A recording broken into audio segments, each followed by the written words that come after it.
Olá, estão ouvindo? Bom dia, quase boa tarde. Estamos chegando ao fim do ano difícil para todo mundo. Para mim foi bem difícil, um ano de enfrentamentos, de luta pela saúde. Olha aqui, ó, a pessoa fútil aqui reparando no cabelo. Você tem algum conteúdo, amigo? Você consegue ler um livro? Já leu algum inteiro na sua vida? Então vamos lá, vamos conversar sobre ideias, vamos conversar sobre o trabalho. Quero explicar para vocês tudo que está acontecendo, né, as pautas pelas quais eu venho lutando na Assembleia. É muito interessante porque eu percebo que os colegas, né, e eu respeito a forma de cada colega trabalhar, eles enviam um ofício, eles fazem um e-mail e eles colocam no Twitter, colocam no Face. Meu trabalho não é assim, tá? O meu trabalho é mais interno, é um trabalho técnico e eu coloco nas redes as ideias para que vocês possam se manifestar, para que eu possa compreender qual é a opinião da população sobre as pautas que eu considero importantes. Como essa última da adoção, que eu apresentei o projeto antes de fechar a casa, como esta em que eu estou trabalhando, que tem a ver com a esterilização, a autonomia individual. Então, eu exponho nas redes mais as ideias e não todas as atividades que são realizadas no gabinete, porque eu acho que é cansativo, que fica muito mecânico. Acho um pouco ridículo, apesar de respeitar a dinâmica dos outros colegas, acho um pouco pedante. Então eu queria conversar com vocês, hoje eu vou conversar aqui pelo Face, amanhã vou conversar no Instagram. Basicamente vou falar as mesmas coisas numa e outra, né? Então se eventualmente acompanharem esta aqui, não precisam perder tempo acompanhando a outra. Vamos lá. Os projetos que apresentei em 2019, como é que eles estão? O nosso projeto, dando direito à mulher escolher a via de parto, escolher fazer cesariana, ter direito à anestesia no caso do parto normal, foi aprovado. Foi uma luta enorme dentro da Assembleia, porque eu sofro resistência de todos os grupos, sofro resistência dos esquerdistas, porque fui uma das principais artífices do impeachment da Dilma. Sofro resistência do governo, apesar de quererem criar a ficção de que não, porque eu faço uma fiscalização séria, técnica. Sofro muito a resistência também dos bolsonaristas, porque apesar de me considerar uma apoiadora do governo, eu não sou uma apoiadora submissa. Eu não aplaudo tudo que o presidente faz, eu elogio o trabalho dos ministros, defendo o que é importante, tenho defendido o ministro da Saúde, todos são testemunha, podemos falar sobre isso, mas eu não sou subserviente ao presidente, como nunca fui e nunca serei a ninguém. Então também sofro resistências dos próprios bolsonaristas dentro da Assembleia. Apresentamos o nosso projeto, conseguimos a duras penas aprovar, conseguimos a sanção, não teve acordo para essa sanção. Eu fui apresentar o projeto numa reunião de secretários, fui apresentar para a primeira-dama, que não me conhecia pessoalmente. Então foi uma luta grande. Fui ao CRM, fui ao CFM, conseguimos aprovar a lei, porém o deputado Campos Machado, que não me engole, o pessoal luta muito, né, contra machismo quando as vítimas são da esquerda. Quando é uma mulher de direita, todo mundo acha normal. Aliás, quando a mulher é de direita, ela não é mulher, né? Eu tenho algumas passagens engraçadíssimas que eu poderia relatar, mas acho que não vem ao caso.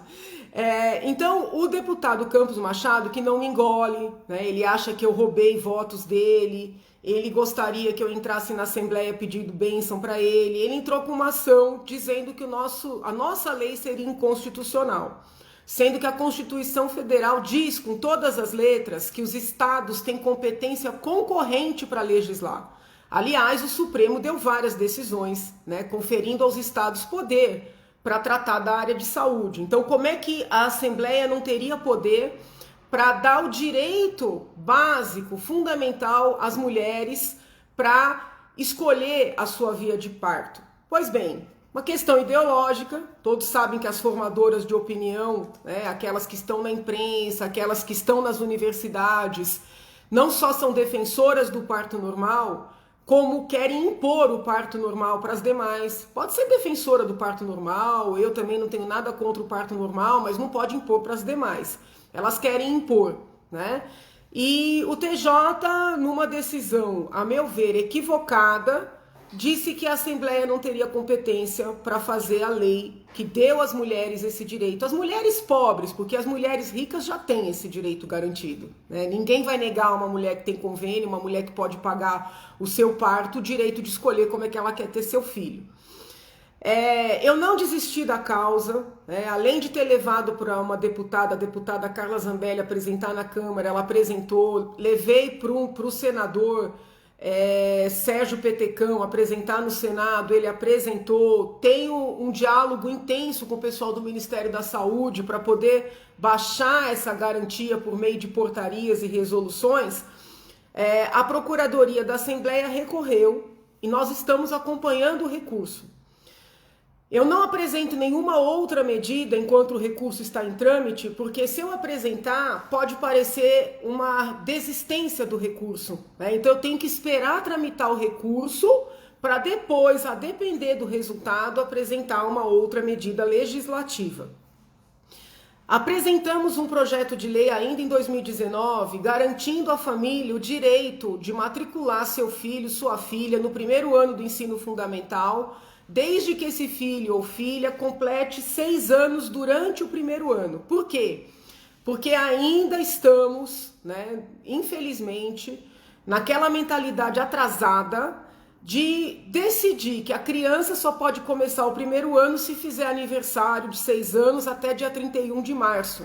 Sendo que aquelas pessoas que são um pouco mais velhas lembram que essa decisão sempre foi da família junto com os professores. Né? Sempre tem aquele filho que é adiantado 6 meses porque faz aniversário em junho, que é meu caso. Tem o filho que é adiantado 1 ano, 10 meses, porque faz aniversário em outubro, caso da minha irmã número 2. O filho que é certinho, né, que faz aniversário em janeiro, a irmã número 3.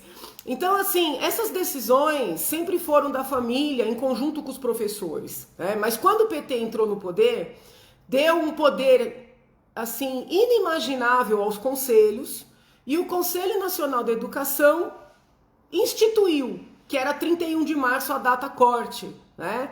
E estranhamente os tribunais esquecem que ninguém elege conselheiros, né? Que ninguém dá poder para conselheiro, mas elege deputado federal, deputado estadual, senador. E hoje os conselhos estão legislando mais do que as casas legislativas. Então eu apresentei esse projeto para devolver o poder para pais e professores, né? Pais e professores. Não para o Conselho Nacional, que eu não sei nem quem está lá. Nem sei quem está lá. Né? Como eu não sei quem está lá no Conselho da Criança e do Adolescente, que acabou de baixar uma norma maluca, autorizando visita íntima, né? Para adolescente, ou seja, a instituição do estupro, a institucionalização da gravidez na adolescência, que são pautas, né, que a gente luta tanto para combater. Um conselho formado por pessoas que ninguém elegeu, baixa uma norma autorizando visita íntima. Então, assim, eu tenho uma luta dentro da Assembleia, que é trazer de volta para o Poder Legislativo, né, o direito de legislar, né, a prerrogativa de legislar. Porque hoje os conselhos legislam mais do que o poder legislativo. E não estou falando só do estadual, estou falando do federal também. Apresentei também em 2019 ainda o projeto 516, que proíbe álcool, né, nas universidades, nos centros acadêmicos, nos diretórios acadêmicos, nas festas organizadas por escolas e faculdades. Por quê?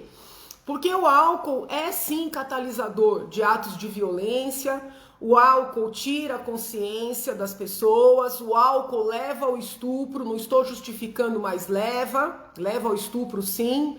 Inclusive tem muitos casos dentro de universidade que a moça sofre um abuso sexual e por estar muito alcoolizada só vem a ter consciência, meninos também, viu? Não são só as meninas que são vítimas, não. Só vem ter consciência da violência que sofreu no dia seguinte, né? Por causa de, talvez, de algum fluido orgânico, né, que encontra no próprio corpo e aí percebe que sofreu um abuso. Então eu tenho lutado por esse projeto. Esse projeto, o deputado do PT, Emílio de Souza, pediu vista na CCJ em outubro de 2019, ele ainda não devolveu, né, ele ainda não devolveu. Talvez seja, não sei, tem a pauta de que o álcool não faz mal, mas assim, nada justifica esse tempo de vista, né, de um projeto tão importante como esse. Vamos deixar andar, vamos debater. Também apresentei o projeto 643, ainda em 2019, que garante às meninas, tanto no ensino fundamental como no ensino médio, uma aula semanal de luta, né?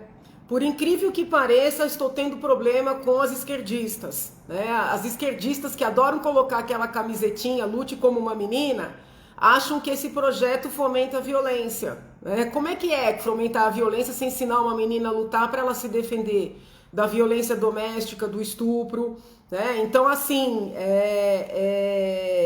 ainda estou esperando deputadas de esquerda devolverem o projeto. Elas pediram vista na Comissão de Educação. Esse projeto já passou pela CCJ, está na Comissão de Educação. Conseguimos aprovar na CCJ o nosso projeto. Esse projeto é meu, da Valéria Bolsonaro e da Letícia Aguiar, que garante o direito ao acompanhante no pós-operatório às pessoas que se submeteram a mastectomia. Tá? Esse projeto nasce do pedido de uma paciente SUS, que disse que havia alimento no hospital, mas não tinha quem desse a comida na boca dessa paciente, porque ela não tinha um acompanhante, tá? Então, idosos têm direito a acompanhantes, menores de idade têm, mas essa cirurgia em especial, ela tira a mobilidade dos braços, né? A pessoa, por força da cirurgia nessa região do seio, ela não consegue movimentar os braços.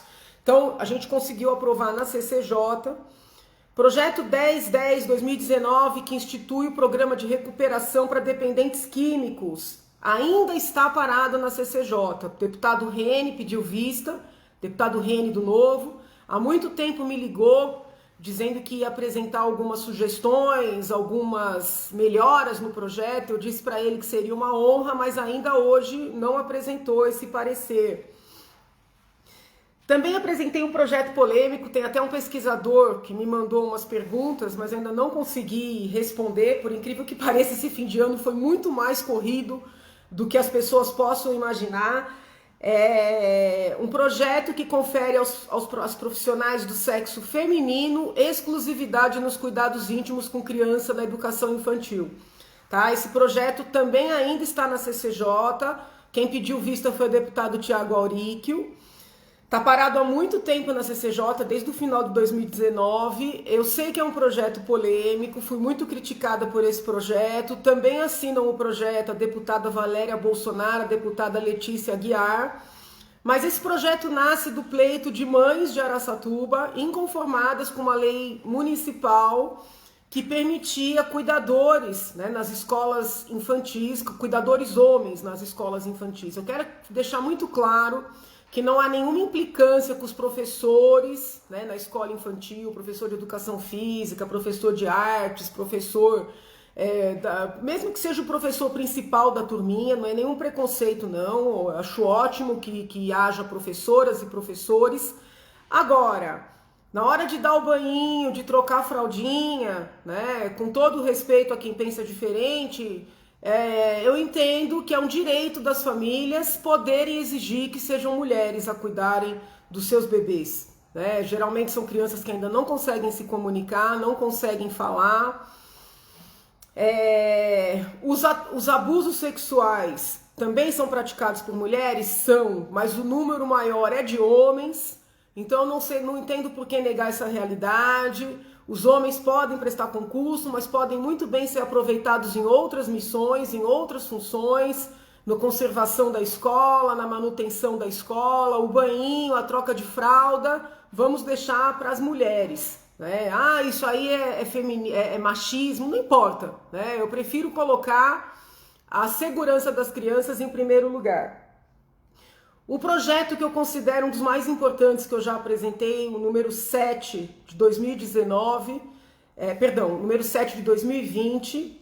Só para não perder a deixa aqui, em 2019 eu também apresentei várias propostas de resolução na Alesp, extinguindo muitos cargos, tá? Extinguindo o Núcleo de Avaliação e Estratégia da Assembleia, que é o NAI, que já foi objeto de várias denúncias de funcionários fantasmas, então eu propus essa extinção. Propus resoluções para passar o fundo da Assembleia para a área da saúde, consegui, né? Eu fui a primeira a propor e depois, num projeto de resolução da própria mesa, nós conseguimos. Propus a extinção da segunda, da terceira e da quarta vice-presidências da casa, também da terceira e quarta secretarias. Agora, dia 15 de março, vai ter de novo eleição para a mesa, vocês vão perceber que existem muitos cargos na mesa. Esses cargos só servem para loteamento, né, para divisão de poder dentro da casa, para as pessoas votarem no PT e no PSDB de novo para a mesa, a troca de cargos, é assim que funciona, infelizmente. Então eu propus uma resolução para extinguir esses muitos cargos. Não vejo função para a segunda vice-presidência, terceira vice-presidência, quarta vice-presidência, né? A vice-presidência tem função, substituir o presidente, mas tantas vice-presidências não tem função nenhuma, a não ser gasto de dinheiro público. A mesma coisa com a terceira e a quarta secretarias, tá? A primeira secretaria cuida dos funcionários, segunda secretaria cuida dos contratos, são importantes. Infelizmente são objeto de acordo há décadas, né, no estado de São Paulo, onde PT e PSDB vivem como irmãos siameses. Agora a terceira e quarta secretaria não tem função nenhuma, né, podem ler o regimento, então eu proponho aqui a extinção. Também 2 projetos que estão parados e duvido que consiga dar andamento a eles. Pois bem, voltando lá para o início de 2020, propus o projeto 7 de 2020, que eu considero um dos mais importantes, porque veda o uso de recursos públicos em publicidade ou propaganda governamental, institucional, fora daquelas hipóteses constitucionais que tem a ver com educação e saúde, tá?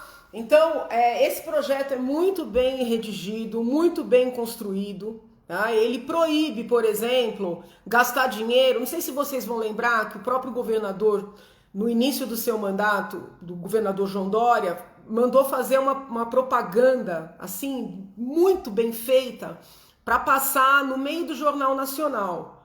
Foram milhões, né? Uma propaganda da polícia. Quem olhava aquilo achava que era SWAT.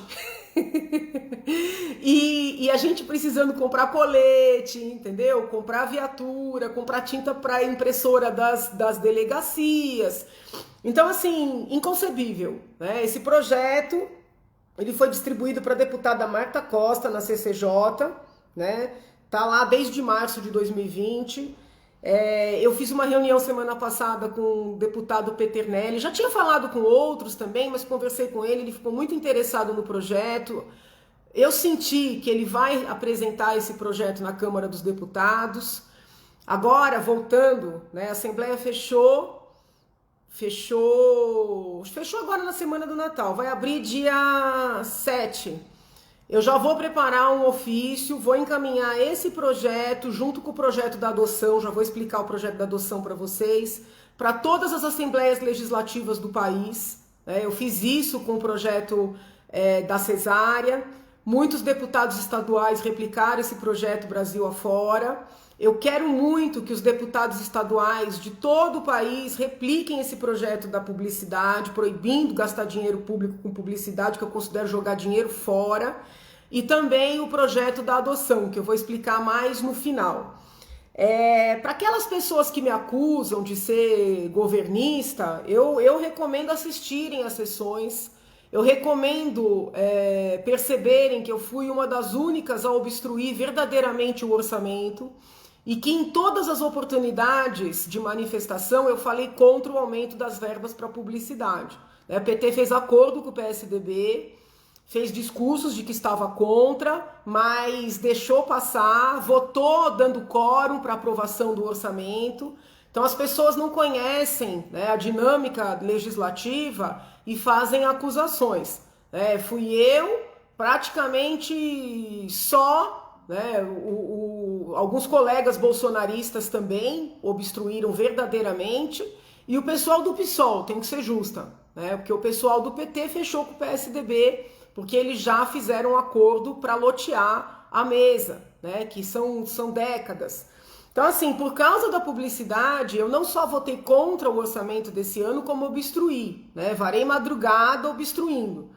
Porque eu não aceito gasto de dinheiro público com publicidade. A diferença que eu tenho com relação aos demais é que eu não estou obstruindo porque é o Dória ou porque não é o Dória. Eu sou contra gastar dinheiro com publicidade, seja o Dória, seja o Bruno, seja o Bolsonaro, seja o Lula, seja a Dilma, seja lá quem for. Eu não mudo as minhas convicções a depender da pessoa que esteja no poder. Infelizmente, o brasileiro ainda funciona muito assim. Petistas, como bem se sabe, bolsonaristas também, porque foram favoráveis à reforma da Previdência Federal porque era de Bolsonaro, e foram contrários aqui porque era de Dória. Eu não funciono assim. Quem votou em mim achando que eu seria assim, não pesquisou suficientemente sobre a minha pessoa. Eu olho as pautas, olho as propostas, trato objetivamente das propostas, sou favorável a ideias, contrário a ideias, não importa quem sejam as pessoas envolvidas. Apresentei um projeto que eu considero importante também, que é o 113/20, que concede voucher educacional a estudantes que não tenham vagas garantidas em escolas públicas. Agora, no final do ano, o deputado Daniel José apresentou um projeto permitindo a entrada de OSs na área da educação, como acontece com a saúde, né? Eu obstruí o projeto do colega, conversei com ele, expliquei que não era nada pessoal, mas eu tenho muito medo que a entrada das OSs na educação leve a desvios como aqueles que há na área da saúde. Então eu expliquei isso para o colega e mostrei para ele que esse meu projeto de voucher é diferente da entrada de OSs. Por quê? Porque esse projeto de voucher, ele seria, vamos dizer assim, subsidiário, tá? Eu lembro de ter atendido famílias que moram em áreas, assim, muito longínquas, por todo o estado de São Paulo, e que às vezes a criança ou mesmo o adolescente tem que ficar 2 horas se locomovendo para chegar na escola mais próxima. Então isso gera insegurança, a criança se cansa e às vezes tem escola particular mais perto.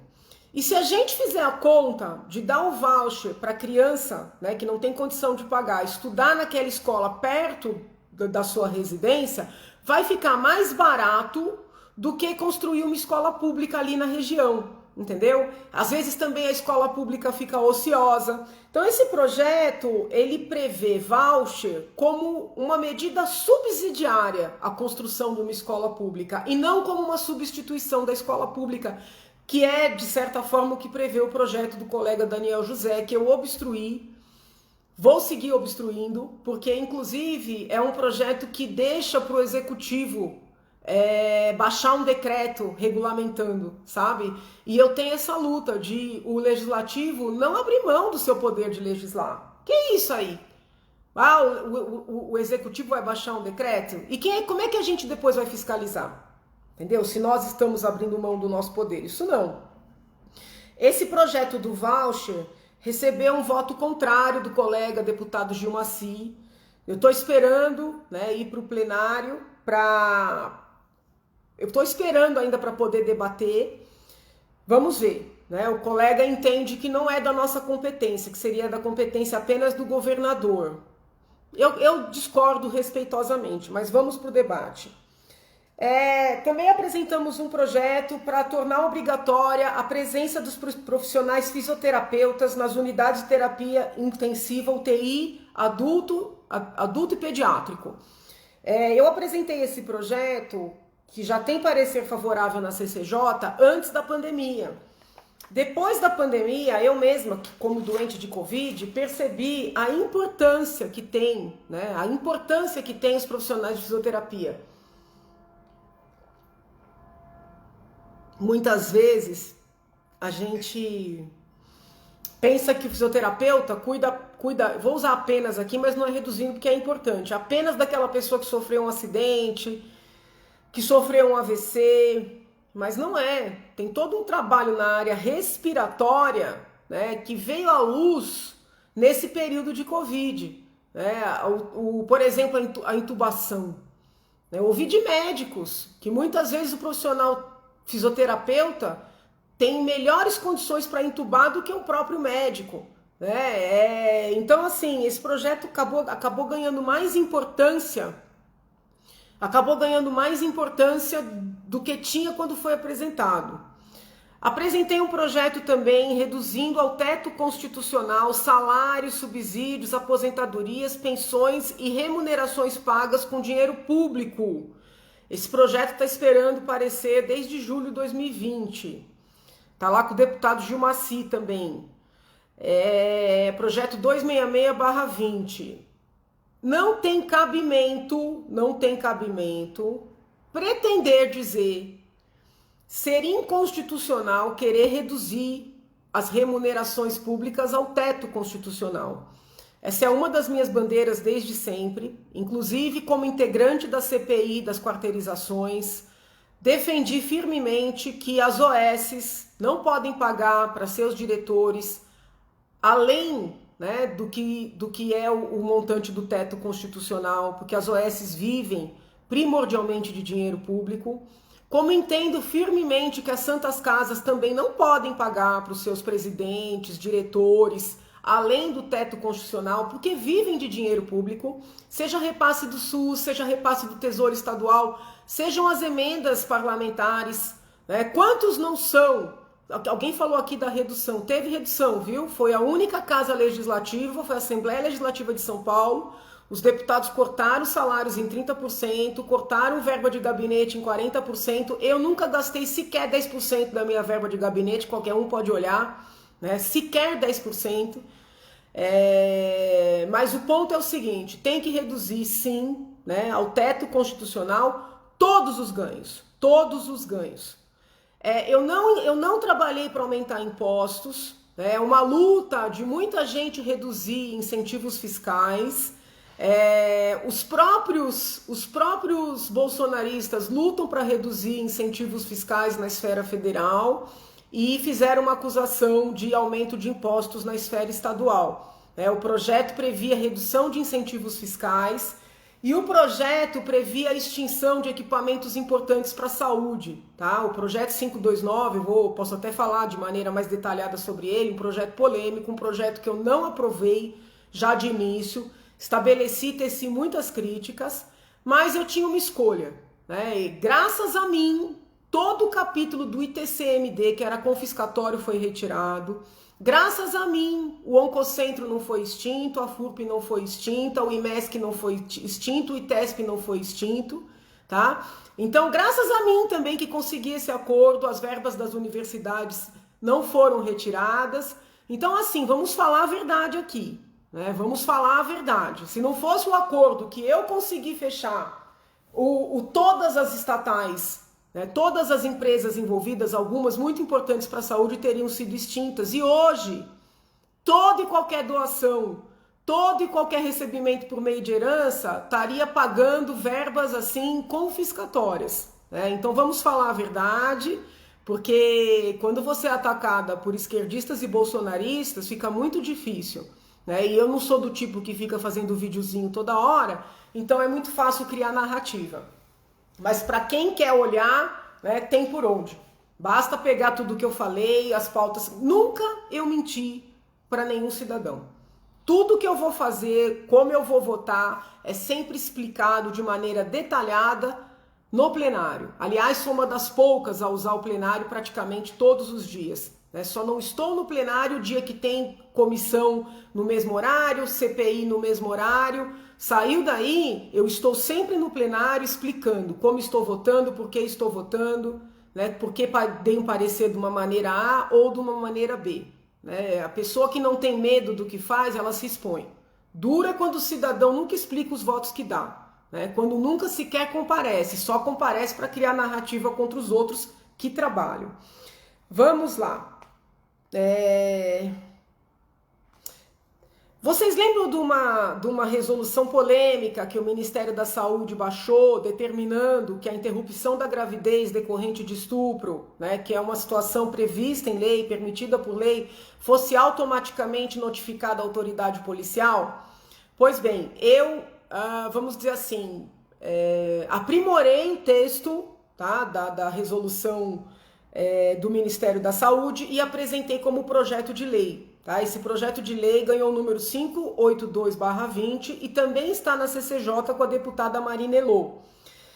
Esse projeto não fere a intimidade das mulheres, esse projeto não obriga as mulheres a assistirem, fazerem ultrassom para verem seus bebês se movimentando, ele não impõe que as mulheres façam ou deixem de fazer aborto, mas ele garante que o agressor não vai ficar impune. Porque hoje é muito cômodo para o estuprador, sobretudo aquele estuprador do ambiente da vítima, né? Ele estupra, a vítima engravida, vai no sistema de saúde, interrompe, porque diz que foi estuprado e foi mesmo, ela volta caladinha, né? Nenhum ofício é expedido para a polícia e o estuprador fica tranquilo, né? Então, assim, é um projeto de lei que eu considero da maior importância, garantindo que os agressores sexuais de mulheres serão investigados. Hoje, se uma mulher chega com o olho roxo no hospital, o médico vai notificar. E as feministas todas aplaudiram, aliás, propuseram esse tipo de medida de investigação automática, né? Por que no caso da agressão sexual não? São favoráveis a estupradores? Não gostam dos homens que agridem, mas os que estupram tudo bem? Então não tem coerência, vamos trabalhar de maneira coerente. Também fiz a minha única proposta, legislativa de denominação para dar o nome do Dr. Hélio Pereira Bicudo ao Centro de Detenção Provisória de Mogi das Cruzes, que foi o município onde ele nasceu. Eu evito projetos de denominação, evito também projetos de semanas comemorativas. Aliás, muita gente me pede, tem eleitor até que fica ofendido comigo quando eu me nego. É que eu acho que as casas legislativas elas se reduziram muito, sabe, a esses projetos de denominação, nome de rua, mas tudo bem, cada um trabalha como quer. Eu apresentei porque eu considero que o Dr. Hélio mereceria sim ser homenageado. Se não fosse o Dr. Hélio me estender a mão quando eu procurei para a gente pedir o impeachment talvez não tivesse saído, porque eu apresentaria sozinha, mas naquele momento eu acredito que não teria o mesmo impacto que teve, pela participação dele, pela respeitabilidade dele, por ter sido ele próprio um dos criadores. Ele falava que não era fundador, mas foi um dos primeiros petistas, um dos fomentadores do petismo. Então a participação dele foi muito importante, não só no início, mas durante, porque quando eu era pressionada, até por meio de ameaças, a desistir, era ele que me dava apoio, era ele que dizia, filha, siga em frente, Era para ele que eu telefonava quando usavam o nome dele para me pressionar. Eu dizia, é verdade, doutor, que o senhor quer retirar, que o senhor quer desistir? E ele sempre dizia, não, minha filha, não acredite no que falam, ligue para mim, porque se eu tiver qualquer coisa para te dizer, eu vou dizer diretamente. Então, eu quero prestar uma homenagem a ele, que foi um defensor dos direitos fundamentais, de vítimas, de presos, de acusados, inocentes ou culpados. Então, acho que um centro de detenção com o nome dele seria algo apropriado. Bom, apresentei uma PEC também, tive o apoio de vários colegas para poder garantir para o deputado estadual o direito de destinar suas emendas. Todo deputado estadual tem 5.200.000 reais no final do ano em emendas para destinar para projetos de saúde, projetos sociais.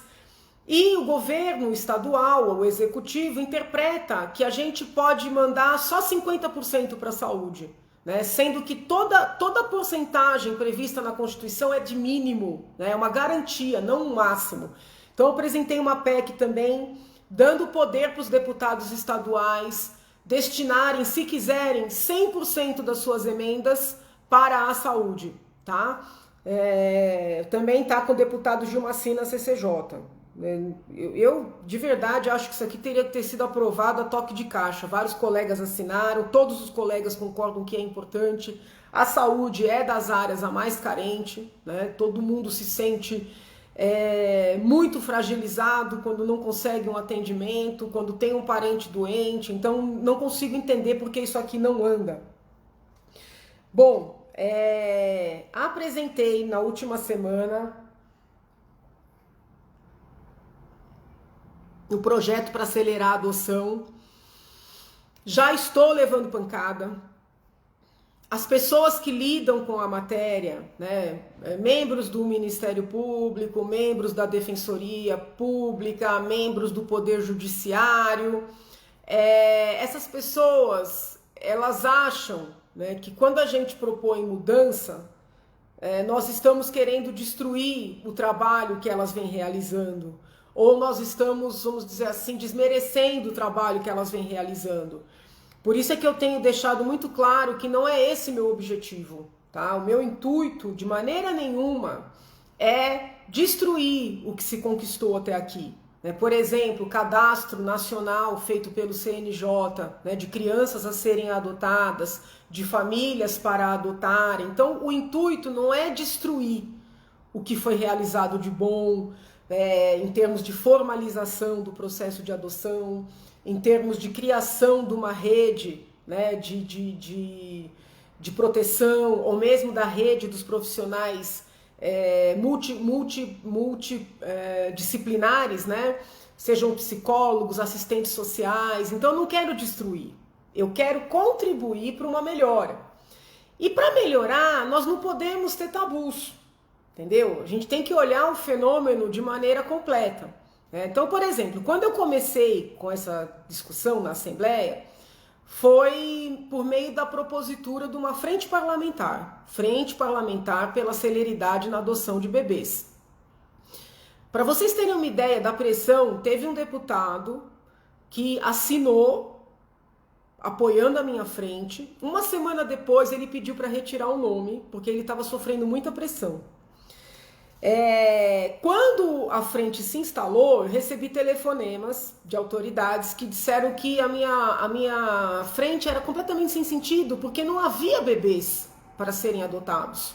Quando aparecia um bebê, ele imediatamente era adotado. Então que eu estava criando uma situação inexistente. Como assim? Frente para a celeridade na adoção de bebês.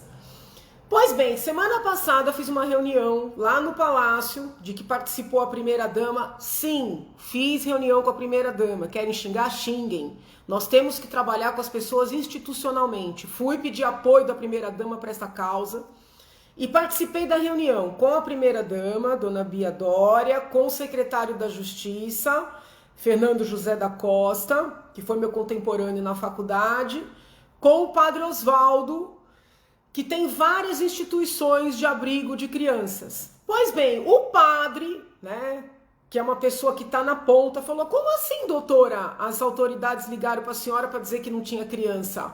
Eu tenho um abrigo só de bebês, que estão ali para esperar para serem adotados. Né? Só a Vilma. Oi, Vilma! Beijo, Vilma. Beijo, Ceará. O padre, né, confirmou o que eu estou falando desde o início. Então tem bebê sim, tem bebê envelhecendo e pior, tem bebê sendo mandado para a família acolhedora, que são famílias provisórias, né? Para quem não conhece, o programa das famílias acolhedoras é um programa que prevê que a criança ficará com essas famílias por um período provisório. Então a criança vai para uma família que não vai ser a sua. Ela passa um ano com essa família envelhecendo. Eu sei que é um termo engraçado, um bebê envelhecer. Mas como a adoção, né, em regra, acontece até mais ou menos os 4 aninhos, 5 aninhos, é difícil a adoção depois dessa idade. Se você coloca um bebê numa família transitória, é óbvio que ele vai ter menos chances de ser adotado, né, na sequência. Então, o que diz o meu projeto? Que é importante sim, e eu não vou desistir, eu não vou retirar. Recebi recados para retirar, não retiro, porque tenho convicção, entendeu? Essa é a diferença de fazer para jogar para torcida, de fazer para ganhar voto, de fazer para ganhar like, é ter convicção. Eu tenho a convicção de que a mulher tem direito a escolher a maneira que seu filho vai nascer. Vou lutar por isso até o último dia da minha vida. Eu tenho a convicção de que as crianças precisam, o mais rapidamente possível, serem colocadas nas suas famílias definitivas, né? Sei que tem bebê envelhecendo em abrigo, envelhecendo em família acolhedora. Sei que a burocracia que se estabeleceu em torno da adoção está dificultando a adoção dessas crianças. Estas crianças estão sendo vitimadas, são elas as prejudicadas.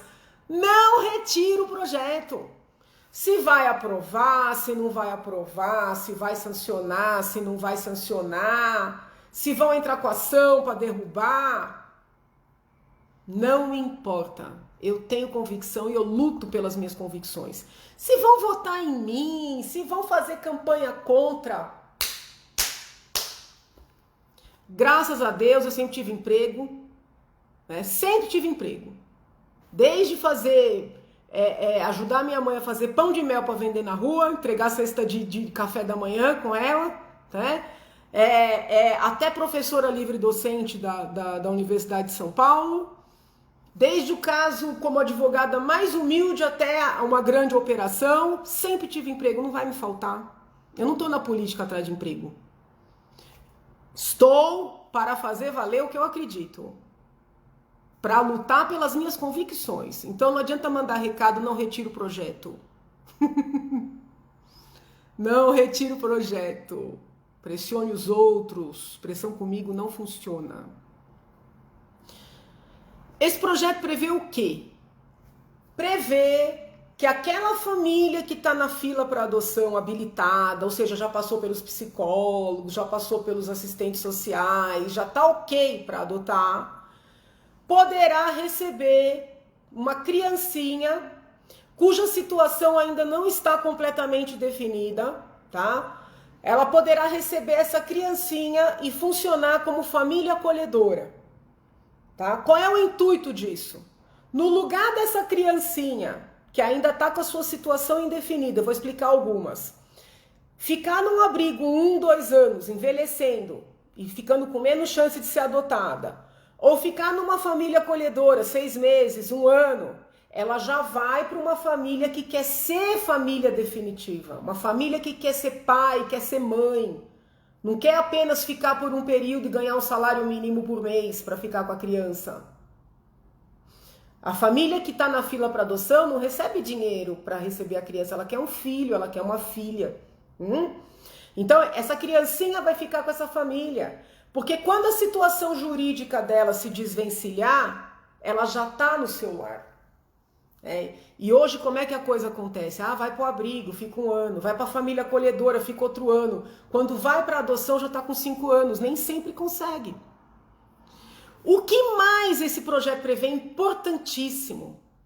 Pode descer quem for aqui para dizer que eu estou errada, não quero nem saber, eu vou até o fim. Esse projeto retoma uma prática que eu não sei por que razão, ou talvez saiba, foi praticamente proibido. Hoje, uma família que está na fila para adoção, já habilitada, né, já examinada por psicólogos, ela não pode visitar as instituições acolhedoras, ou seja, os abrigos, para procurar seu filho, procurar sua filha. Não pode. Eu fico pensando, por quê, né? Será que é porque essa pessoa vai olhar essa criança, vai se apaixonar por ela? Se vocês não assistiram, resgatem, assistam a última reunião que a Frente Parlamentar pela Celeridade na Adoção de Bebês fez.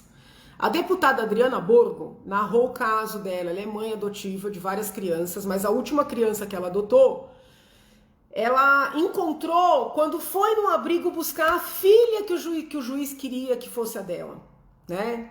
Porque a orientação que as famílias recebem é a seguinte: não visite os abrigos, espere o telefonema, espere que eu, Estado juiz, diga, esse é seu filho. É o máximo da intervenção. Aí a deputada Adriana foi no abrigo buscar a filha que o juiz queria que fosse a dela. Segundo ela, uma bebê branca de olhos claros. Ocorre que quando ela chegou no abrigo, ela encontrou uma menina negra com deficiência e se apaixonou.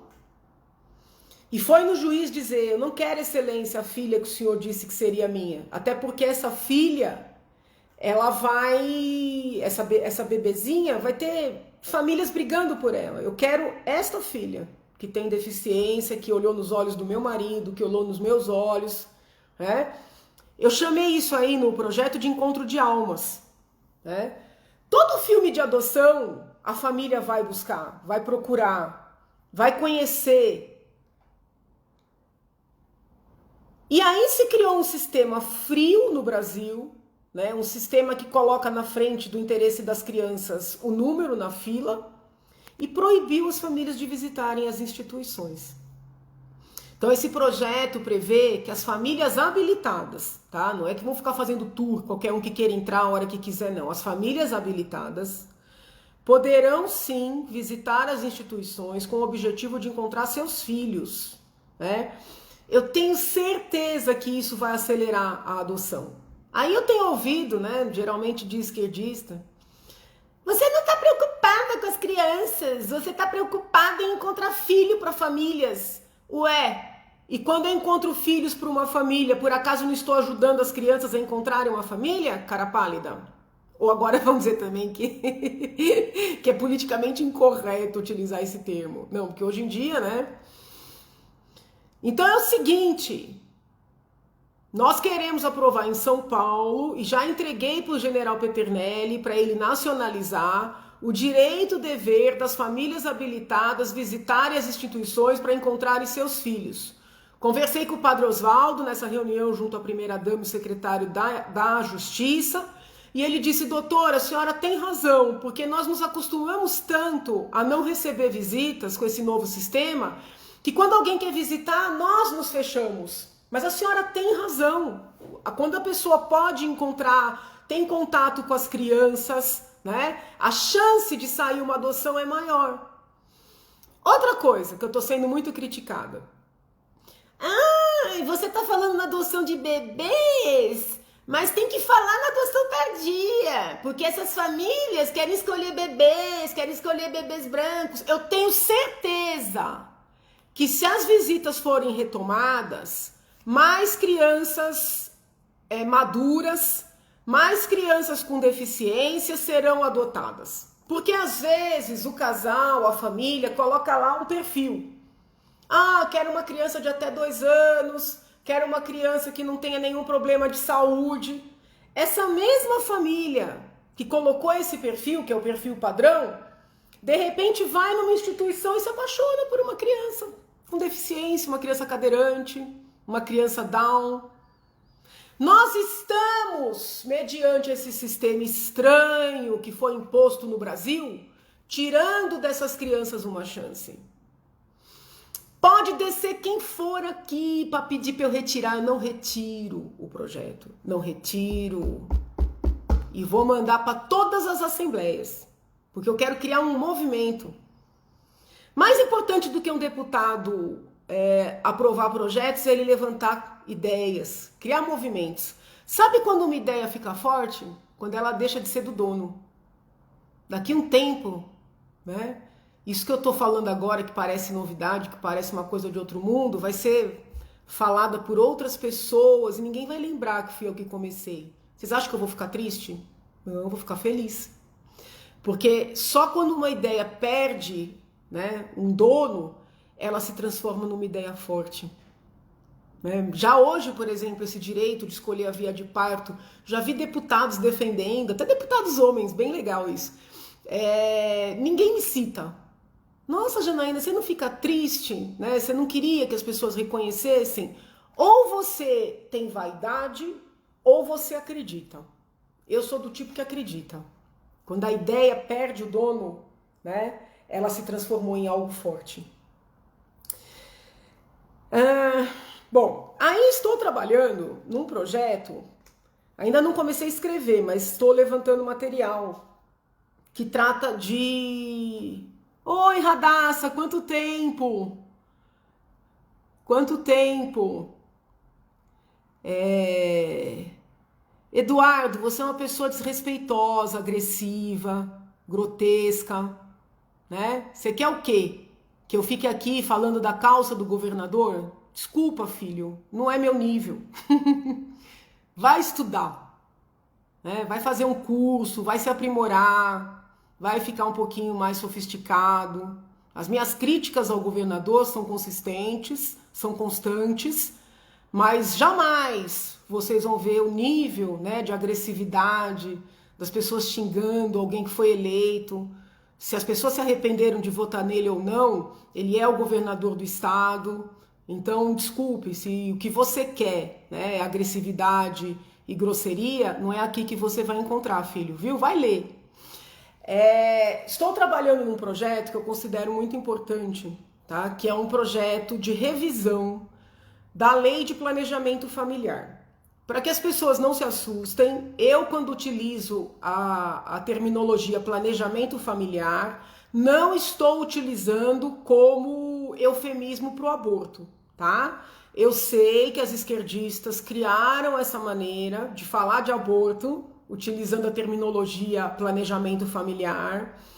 Desenvolvi o curso de biodireito na USP, ministrei por vários anos na graduação e na pós-graduação, dei curso sobre planejamento familiar, inclusive na Escola Paulista da Magistratura, e frustrei muitas pessoas que se inscreveram para fazer meu curso achando que eu ia defender aborto, tá? Então, para que não haja nenhuma dúvida, sou absolutamente contrária à legalização do aborto, sou contrária à descriminalização do aborto, entendo que a nossa legislação é ponderada, ela tolera o aborto em algumas circunstâncias, como, por exemplo, risco de morte para gestante, o estupro, mesmo a questão da anencefalia, que foi reconhecida por maneira judicial, né, pela via judicial.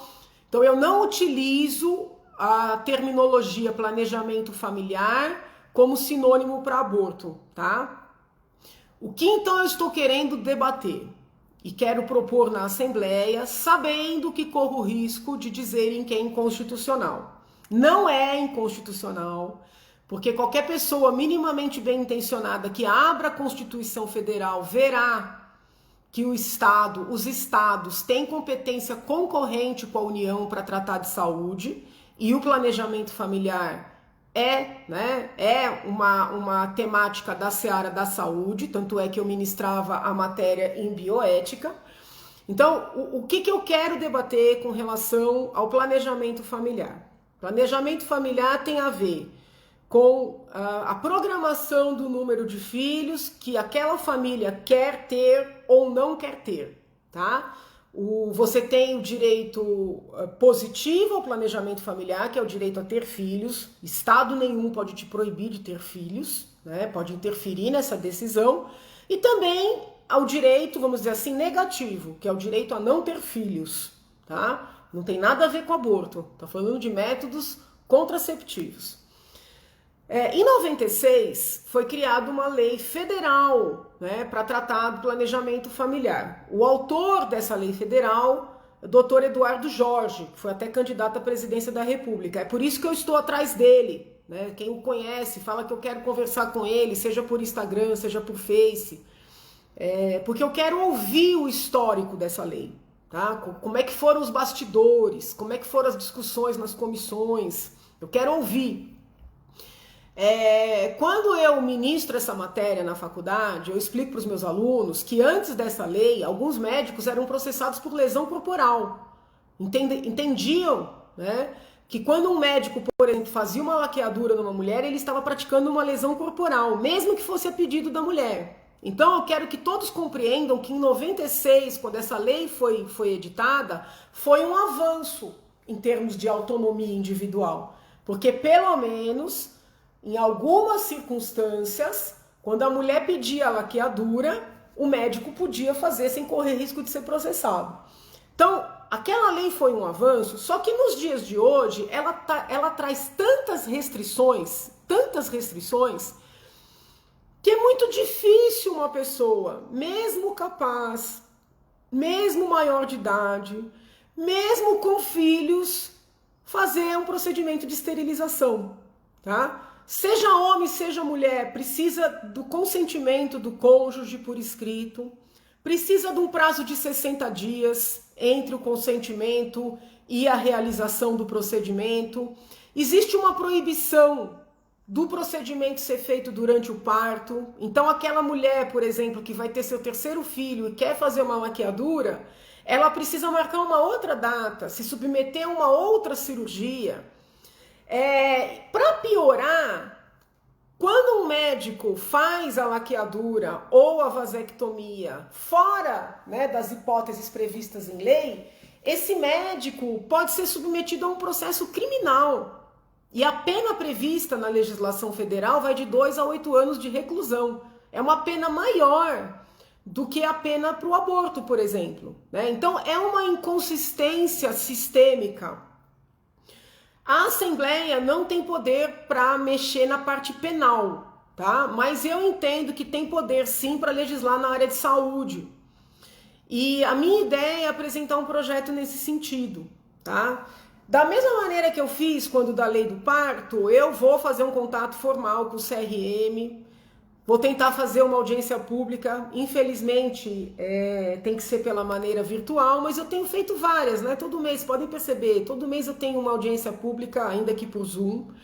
Eu quero ouvir o CRM, já estou em contato com o Ministério da Saúde, quero ouvir o CFM sobre o tema, as dificuldades que há.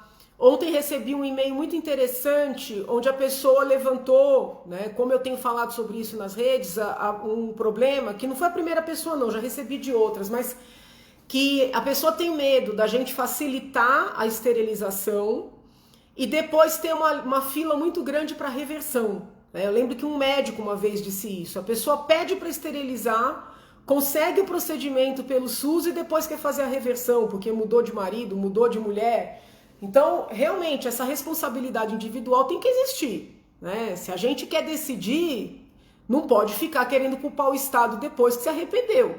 Uma orientanda minha foi para a Inglaterra pesquisar sobre esse tema, né? Ela fez a tese de Laurea sobre o tema. E na Inglaterra é o seguinte, não tem lei, né? Você quer se esterilizar, você se esteriliza com a idade que for. Mas depois não vem querer pedir indenização porque você decidiu, né? Então o brasileiro, ele quer autonomia, mas ele também não aguenta, né, muita autonomia. Então a gente aqui está lutando por autonomia. A decisão de não ter filhos, a decisão da esterilização. Sei que esse projeto vai enfrentar resistência, né, de gregos e troianos. A resistência das pessoas mais religiosas, né? Eu me considero uma pessoa com religiosidade, mas eu não sigo assim um conjunto de dogmas, né? Falo isso aqui respeitosamente. Então vai ter resistência, porque tem muitas religiões que não admitem sequer métodos contraceptivos, e eu respeito, mas entendo que é um tema que precisa ser debatido e que aquelas pessoas que querem lançar mão de métodos contraceptivos têm direito a assim proceder, inclusive pela esterilização. E já sei que vão enfrentar resistência na esquerda também, né? Porque a mesma esquerda que defende que a mulher tem o direito de matar, né, por meio do aborto, acha que a mulher não tem condição de decidir fazer uma laqueadura, né? Acha que faz mal, né? Minha mãe fez a laqueadura sei lá quantos anos, que mal que fez, entendeu? E quantas outras mulheres, né? E tantos homens que fazem a vasectomia. Não, mas faz mal. Ah, não, mas isso aí é eugenia. Então, assim, eu não vou me deixar, vamos dizer assim, intimidar por esse tipo de adjetivo. O tema precisa ser debatido, a lei está desatualizada. Eu quero ouvir o Dr. Eduardo Jorge, porque eu quero ouvi-lo sobre a mentalidade da época, e eu acho importante, né? Como ele foi o legislador na época, ter como se fosse essa interpretação originária no direito. Quando a gente estuda a hermenêutica, que é a interpretação, né, da legislação, uma das metodologias de interpretação é essa interpretação originária, que é a interpretação feita pelo próprio legislador. Então eu quero ouvi-lo. Ontem já teve gente que me criticou, mas ele é socialista. Eu falei, gente, para com essa charopada, entendeu? Ele era legislador na época, foi autor do projeto da lei vigente hoje. Se ele foi autor do projeto, eu tenho que ouvi-lo, né? Entendo que seria importante ouvi-lo. Então, estou pensando nesse tema, pretendo apresentar um projeto nesse tema, vai ter resistência sim, né, ideológica, religiosa, e alguns vão sair de novo com a tese de que seria inconstitucional. Aliás, por força, né, da derrubada da minha lei e da dificuldade de fazer algo útil na Assembleia Legislativa, né, em termos de produção, porque eu acho que o meu trabalho é muito útil na fiscalização e na melhora dos projetos de autoria do governo, mas em termos de produção é muito difícil, sabe?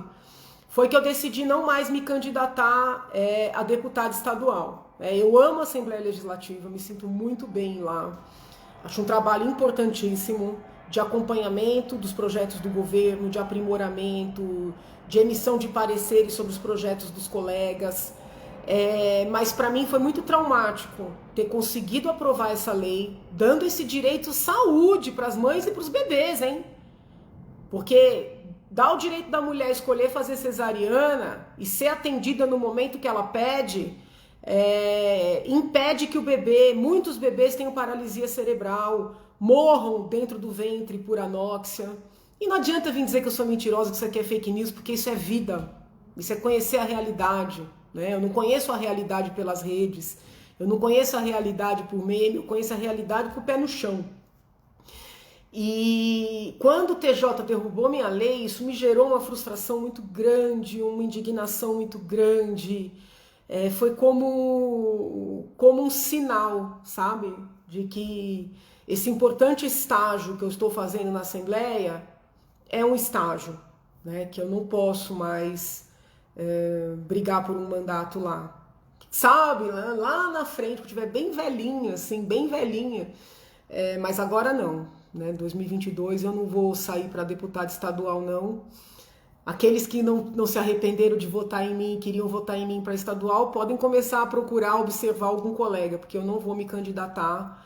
Eu preciso estar num lugar para levantar essas pautas, conseguir aprovar projetos com essas pautas e não correr o risco da derrubada de um projeto tão importante. Eu estou vendo aqui várias pessoas falarem do PDL 22, vários colegas apresentaram PDL para derrubar o decreto do governador que prevê o desconto das aposentadorias de quem ganha abaixo do teto do INSS, tá? Foram vários colegas, acabou ficando mais famoso o PDL 22, que é do deputado Gianazzi, porque ele entrou naquela lista para ser pautado. Eu já falei, e isso não tem nada a ver com querer voto, querer aplauso, que seja qual for o projeto pautado com essa finalidade, não importa de qual colega, eu vou votar favoravelmente. Por quê? Porque toda a discussão em torno da reforma da Previdência foi para fazerem descontos a partir do teto do INSS. Esse tema foi debatido no plenário e a previsão que houve foi para uma situação excepcional de déficit da SPPrev, tá? E não de déficit, o mesmo déficit que suscitou a reforma da Previdência não poderia baixar um decreto 1 mês, 2 meses depois, né? Quem acompanha meu trabalho sabe que eu fui contra esse decreto desde o primeiro momento, fiz uma reunião com o governador para tratar disso, fiz uma reunião com o secretário Mauro Ricardo para tratar disso, eles não recuaram, então eu apoiei, né, participei da CCJ para que o projeto, o PDL 22, fosse pautado, dei quórum quando até gente da esquerda não deu, e se for a plenário, seja o PDL 22 ou outro PDL, porque vários colegas apresentaram, vou votar favoravelmente, tá? Favoravelmente. Que mais?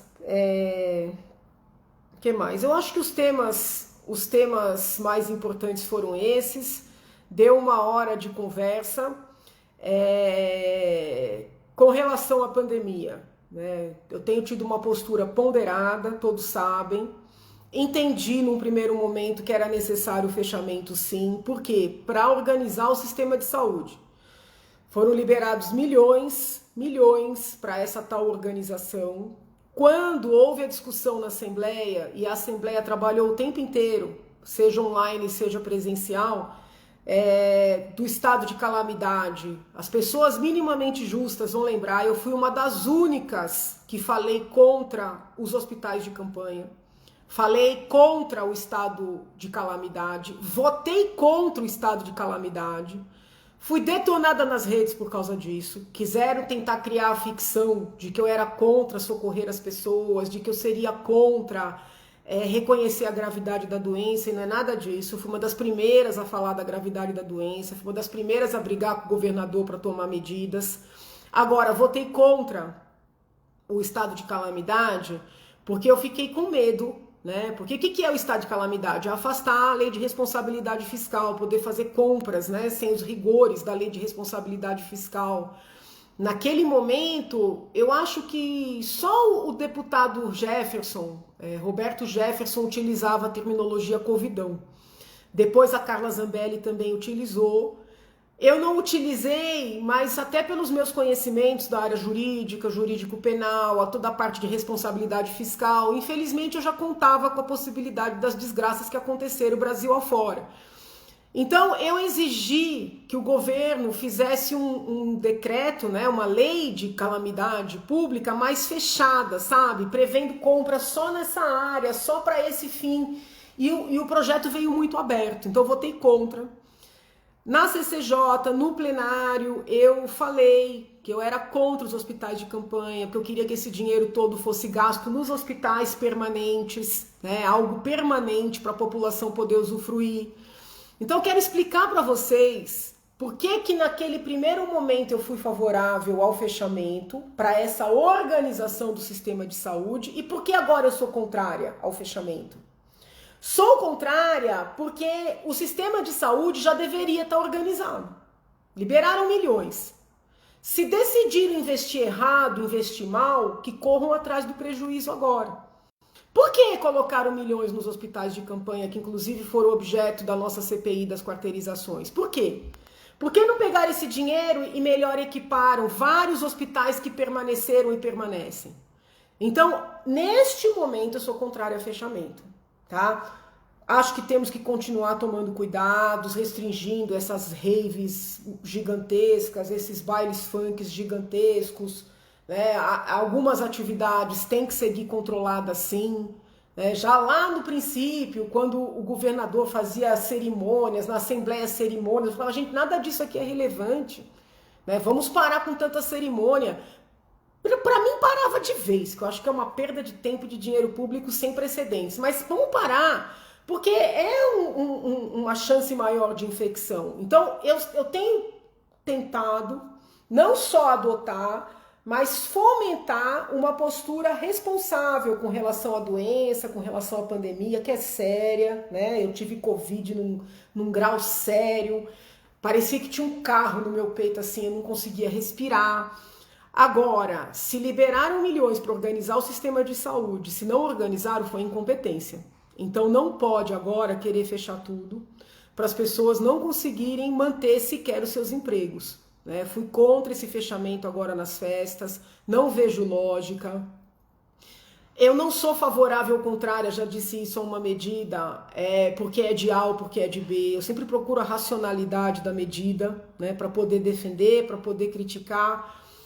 Às vezes fico nervosa como todo ser humano, né? Toda vez que eu fico nervosa e que eu brigo com alguém, eu me arrependo, né? Porque eu acho que o certo é a gente conseguir manter uma discussão com base em ideias, com base em argumentos. Perdi a cabeça algumas vezes esse ano na Assembleia, sim. Estava certa no mérito, errei na forma, né? E isso não é bom, né? É sempre bom manter a tranquilidade, manter a ponderação, manter a serenidade, né? Como bem dizia e diz a obra de Bobbio, né? Num livro espetacular chamado Elogio à Serenidade. A serenidade é sempre melhor. Então, perdi a cabeça algumas vezes, não deveria, peço desculpas aqui, mas procuro fazer uma crítica construtiva, né? Vou seguir sendo assim. Salvo esses episódios de perda de paciência, né, que às vezes acontece com todo ser humano, vocês vão acompanhar um trabalho ponderado, um trabalho no mérito, né?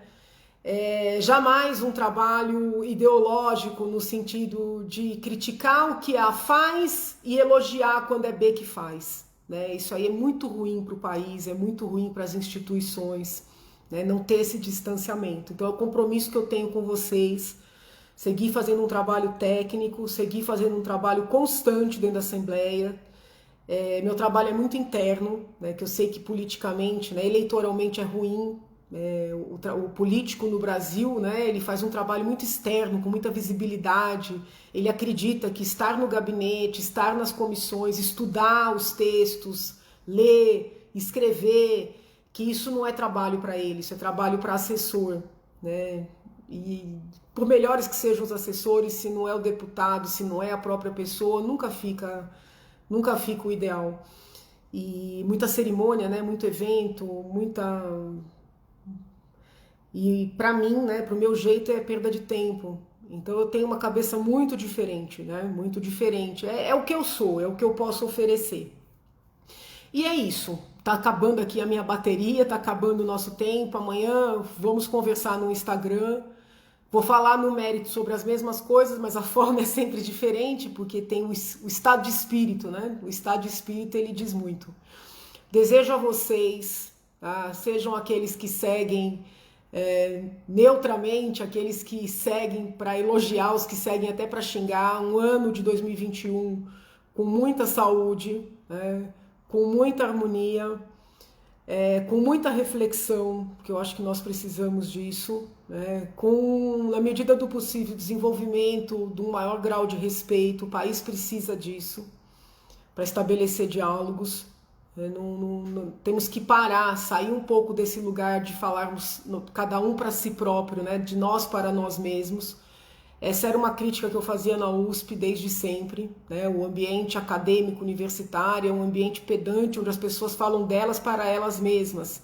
E na política, apesar de ser menos pedante, menos elitista, também é um pouco assim, né? As pessoas falam para o seu público sempre, e isso acaba empobrecendo. Tá? Então, contem comigo para tentar estabelecer esse diálogo.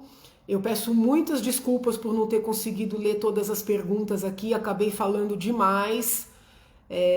Virando o ano, a gente pode abrir uma conversa mais interativa, né, com perguntas e respostas. Tá? Procurem ficar, não vou dizer isolados, mas um pouco mais contidos nesse Réveillon. Eu sei que é difícil, mas é um exercício, né, para todos nós. E na medida do possível, divirtam-se. Vou passar de prata, todo ano eu passo de prata, é minha cor predileta, tá? Papai do Céu abençoe, proteja, ilumine. Um beijo muito grande, muitas energias positivas para vocês no ano novo. Feliz 2021, né? Quero poder conversar com todos na virada para 22, né? O que mais a gente pede para Deus é vida, né? Vida para continuar aprendendo. Obrigada, fiquem com Deus, lindos, amados, maravilhosos.